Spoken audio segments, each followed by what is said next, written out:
What's going on, guys? I am back, and special day today. We have a new patch notes version 1.25. I haven't even read these yet. They literally just popped up on Psyonix's website, and I decided to go right into it. We'll talk about the patch notes. I will have future videos about the map, about all these other things going on. So I might actually get surprised during these patch notes if anything they haven't talked about pops up in here. But I figured let's just go through it real quick. So we're not going to look at the headlines because then I kind of double up on stuff. So we're just going to go right through. But look at that map. Beautiful map. We'll continue, though. New content. Okay. Arena. Starbase Arc, also known as Arcdagon, is now available in all playlists, which is awesome. I can't wait to try out that map. The update should be hitting any minute now as well. And then Wasteland Night is now available in all playlists. Now, I wonder if Wasteland, because the planet that the Starbase Arc is around is near the Wasteland planet. I wonder if Wasteland Night you can actually see the Starbase Arc in the sky. We'll see if that's true. I'm going to guess yes, but I could be wrong. Last but not least, Utopia Coliseum Snowy, also known as Snowtopia, is now available in all playlists. This map looks sick. You can actually drive, and there's snow trails behind it if you're on a good enough PC. And it's a permanent addition to the Snow Day playlist, which is nice. And it'll be in all online playlists through early 2017. That I hate. Just keep it in forever. Who cares? Like, I want to play on a snowy map at all times. I understand there's like Christmas trees in it, so it makes it a little bit different, but I would love maps that are different seasons that just stay in all the time, because I don't mind playing a snowy map like in the summer. We play Wasteland in the winter, like why not play it in the summer? That I do not like. Psyonix, please fix that. Also, I hope they add DFH Snowy to ranked, and the best way to do it is if they change the floor to be more like the snow that they're adding in Utopia Coliseum, so we can actually see grid lines and such. Because that's why they don't have it in there, is because they thought that the field markings aren't on the map, so they didn't want to have it in ranked playlists. But I hope that with this new snow tech that they're doing, they revamp DFH Snowy. I doubt it, but, you know, one can hope. Now we got some new antennas. The satellite antenna video games award flag. It's updated for 2016, so I guess, like, there's a new logo for it. I didn't watch the video game awards. I was actually in Europe. Getting ready for the RLCS, so I didn't get a chance to really watch it. The satellite antenna, these are more just like space items, I think. Like the satellite's just a space item. No clip community flag, that's the Danny O'Dwyer team working on the, when they did the Rocket League documentary of how it all began. That was his first piece for no clip, which is really cool. If you haven't checked it out, check it out on YouTube. NZXT community flag, SDMMN FC community flag, no idea who that is. Vicstar, no idea who that is. Community flag. Where's my Gibbs community flag? I want a potato just on a flag. Come on, Psyonix. Let's go. I'm part of the community. No? Am I not? What's going on here? Anyway, the next car, which again, we will have videos about these cars. The Vulcan DLC car. This car looks really cool. I actually really like this car. I could see myself using this for a while. It has some transforming effects. When it goes into supersonic, the wings actually fly out. As you can see here, those wings there. I think there's wings on the back that actually extend out. So I'm not sure exactly there. But it comes with 6 new decals. Again, we'll show this in another video. 1 new VL Vulcan wheels. They do look pretty snazzy from the looks at it in this picture right here. Decals, they've just added decals, looks like. Flower power for the Merc, and the following skins have received a visual upgrade when used on the upgraded Gizmo and X-Devil. Okay, so the decals got modified because the Gizmo and the X-Devil are getting slight changes in this update as well, which they don't technically mention here. We'll see if they mention it later on down the list, but that's always good to see. Rocket Trails, there's a lightning yellow boost. Okay, sounds cool. Holiday 2016, there's a New Year's 2017 glasses topper. There's elf hat topper, which I believe he kind of creeps out of. Again, I'll show these items off once I get them. Nutcracker antenna, and then the 2015 items are back. I personally liked the Christmas trail, and that's pretty much the only thing I used from here, from the last one. The Santa hat topper, like obviously, that's a classic, so like that one could work as well.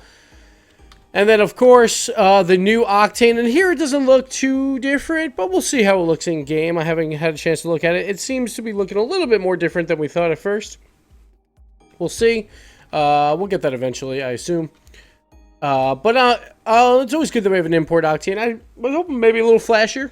Maybe something a little bit more fun, but that's fine. I'll take it. So that's the import car in the Champion Crate number 4s, which they talk about right here. So, of course, there's probably going to be, what, 12 new items to 15 new items in this crate. We'll talk about that more when we get the crates. But, yeah. Oh, okay. Here's where the Gizmo and the X-Devil battle cars have received visual upgrades. So the cars will look a little bit better. No one really liked Gizmo. And pretty much the only people that like the X-Devil is if they love Fisho. So, sorry, Fisho. It's getting a little bit of an update. We'll see how they look in-game when we get there as well. Custom Train, and this is the big new addition in this update that is, well, like, honestly, there's a lot of new additions in this update. We have 3 new maps. And we have a lot more features coming up after this too. But custom training is basically like a bunch of modders made a thing that you could do like shot replays, or I can't remember what they called it, but you could basically shoot the ball off into like any direction you wanted, and then start your car like in a certain spot and practice your shots. So you'll be able to do that in this update just right inside the game. You don't really need to be outside the game at all. So that should be a lot of fun. I'll probably have a short video about this as well. I don't use the training too much. I probably should, but I just don't have time. But you can also share the custom training editors with like the shots that you create with others through Signet. So when you upload a sequence to Signet, you'll get a code that's generated. Okay, and then you can just share that code online. That sounds kind of neat. The default browse view shows the most played sequences on your platform. That's really cool, because then you don't have to worry about the codes, and you don't have to worry about going on Reddit, because if something gets really popular on Reddit, it'll be in the browse section as one of the most played sequences. So that's awesome. And you could favorite sequences quickly. That's really cool. Like, this should really help a ton of players. Everyone wants training, and this really helps console players, because console players could not do custom training because the mods were only on PC. So this is huge for console players, and this should really help grow the skill level of all these guys. So that should be a lot of fun. There's colorblind support, which is really cool. That forces all cars and team colors to the default. Oh, okay. So it just changes to high contrast orange and blue shades. One thing I don't like, more so in the pro scene, is that some cars, like, say you use Heatwave, like, you can make your car look like the opposite team's color really quickly.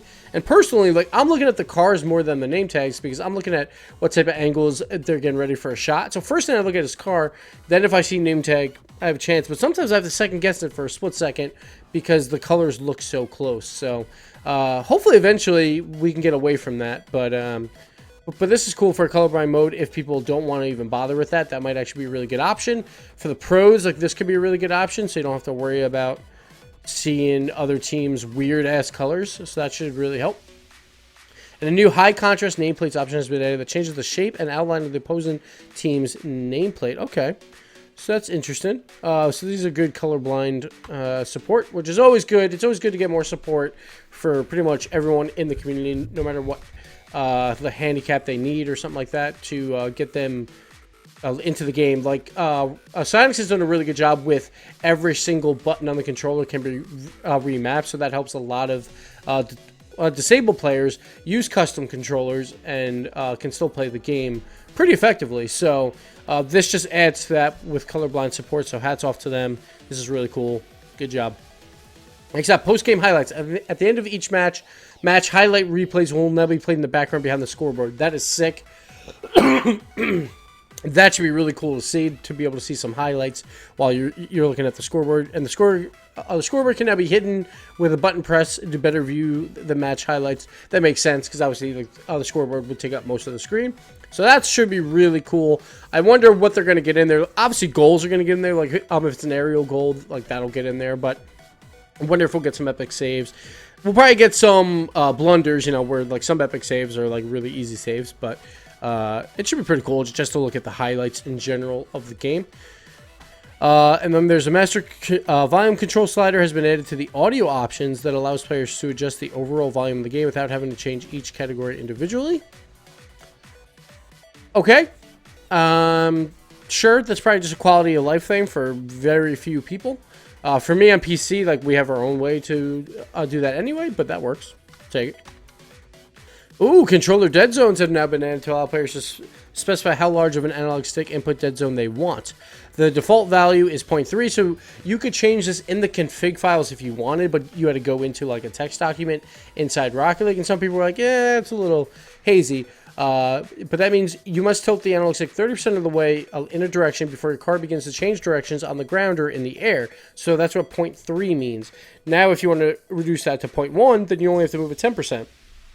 0.03, only 3%. The problem is if your controller doesn't rest perfectly in the center, which most controller sticks after a while don't, then you're going to start seeing that your car pulls one way more the other. So just be careful with how low you actually go with it, but you can always play around with it to make it exactly what you want. But it does make the game feel a lot better because it seems like your inputs are faster because the stick will be recognized quicker. So that's really nice.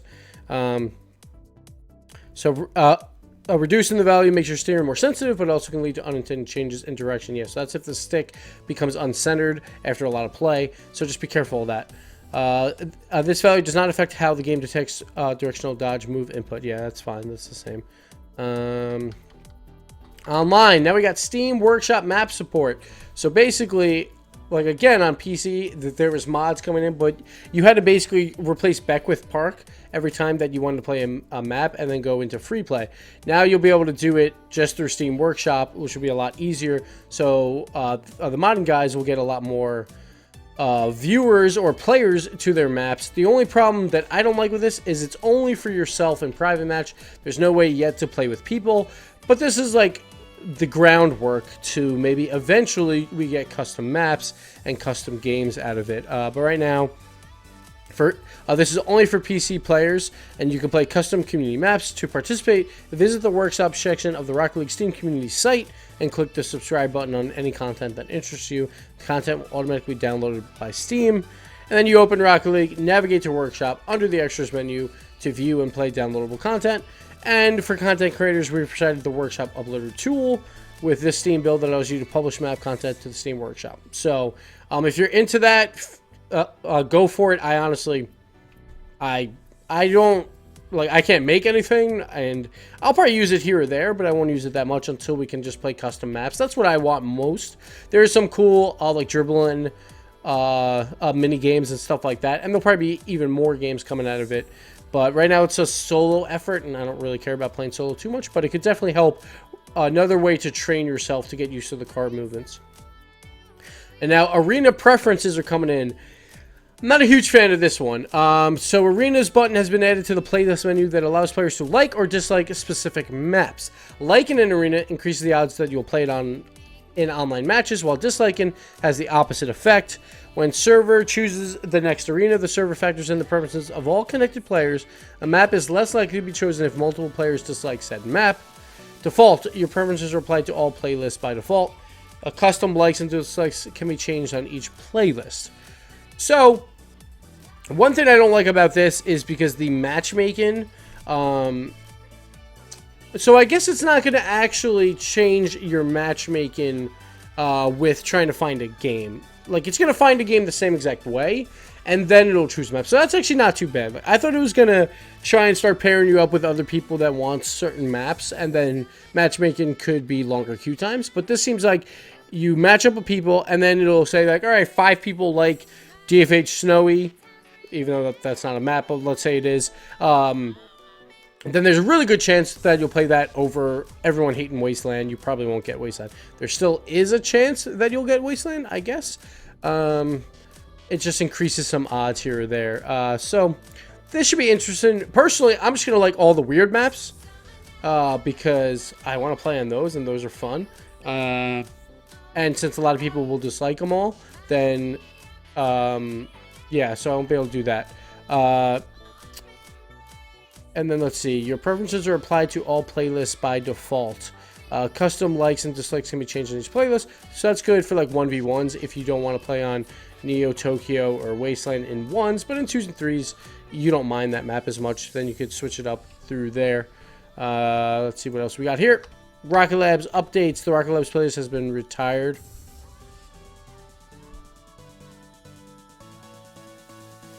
That's terrible. All active Rocket Labs maps have been added to casual playlists for Rocket Labs. I did not see that one coming. But no one really played Rocket Labs maps, which kind of sucked. But it's in casual playlists now.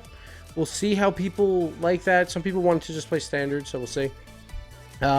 With the release of Starbase Arc, Octagon has been removed from the pool of active lab maps. Makes sense. And Double Goal has been re-added to the active lab maps pool in all casual playlists. So Double Goal's back. So we'll see that again, which is nice because they retired that a little bit ago. But I think after Mid-Season Mayhem, they noticed, hey, Double Goal is actually not a bad map. And it's actually a pretty fun one to play on for teams, I feel like. I think Double Goal, you know, who knows, might be getting bumped up there again soon. And then Seamless Bot Replacement. When a player joins a match in progress, they are now spawned into the same position as the bot they are replacing. That's going to be really confusing, but okay. We'll see how that works. Your camera will focus on the bot you will replace to let you orient yourself. A short countdown will play, and you will be spawned to the match with control of your car. Okay. Like that I could see working. So that should be kind of neat. Instead of them just getting demoed right away, you'll see where the car is, have probably 1 or 2 seconds, and then go with the flow there. And now see some bug fixes here. In general, car customization will no longer be lost when equipping a licensed vehicle. So that's good. And of any incompatible items will now be reattached when switching back to a non-licensed vehicle. So this basically means when you have the Batmobile or the DeLorean, when you switch those cars, you would lose all customization options, and then you would switch back to like your Esper, and it would just be completely default, and you would have to change everything again. Now it'll swap right back. So that's a good quality of life change. The Aquadome wall distortion has been removed, so you won't see like a double ball effect anymore, which is really nice. Frame rate on Aquadome has been improved for lower NPCs. That's also really nice. Aquadome had a lot of problems at launch, and luckily it seems like they're changing them here. We'll see how well they go. The Batmobile no longer bounces upon landing from a jump or aerial. That's also nice. And Batmobile seems OP with Cooks here performing really well with it at the land once again. And players will no longer be randomly banned from matchmaking after a crash. We'll see. I don't know what that means exactly. We'll see. Because if they're in the middle of a game, they should be banned. But who knows? We'll see. Because then people could just Alt F4 to rage quit instead. But maybe they have a solution for that. We'll see. PS4 account data now properly loads when split screen is in use. UI will no longer display the new item indicator if the new item is a crate and you have crate notifications disabled. That's always nice. And players no longer forced into matches if party leader joins a match. I'm not sure what that means. They should be forced into the match. That's weird. I guess we'll find out what that means exactly. I'm not sure. Like maybe if they're in a different a game, I guess. But I thought that the party leader couldn't search, but who knows. The green shades of paint added to the primary car color selection in a previous update now work correctly in online matches. Yeah, I think there was something wrong with that. I can't really remember what it was. I never really used green, so. And the new DualShock 4 controller is now natively supported on the PC version of Rocket League. I didn't know there was a new DualShock 4 controller. I guess that was with the new... Oh, never mind. I'm sorry. Yeah, with the new console that came out, so... that's it, guys, for this update. Lots of new stuff. This is a huge update. Much better than the last one, but obviously not everyone can be a slam dunk. We've had two major updates recently, though. The Rumble update and now this one. I can't wait to play on this map. It should be a lot of fun. Hope to see you guys there, and we'll see you on the field. Later.